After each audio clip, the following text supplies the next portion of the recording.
কি বললাম? সাপে কামড়ালে সাপের কোনোই মন্ত্র হয় না।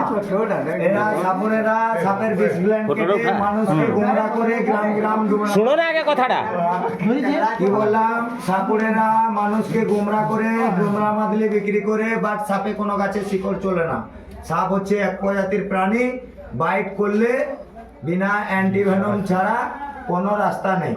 তো চলো, যাই হোক, এটা বসত বাড়ি, আর এই বসত বাড়ির ভিতরে স্পেকটিক্যাল কোবরা, ভয়ানক সিন যাকে বলা হয়।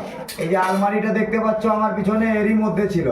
তো চলুন এদিকে ঘুরো একটু। আচ্ছা, একটা প্লাস্টিকের জার দাও, এখানে লাইটটা জ্বলছে, বানিয়ে নেবো। করে জার দাও, প্লাস্টিক জার গা। এখানে লাইটটা জ্বলছে, এখানে কাজটা ভালো হবে, ডাইরেক্ট তো চলো, কোনো অসুবিধা নাই। হ্যাঁ, সাপের নামাই মানুষের ভয়। হ্যাঁ, এটা কে বলছে ছোট সাইজের সাপ? এটা ছোট নয়।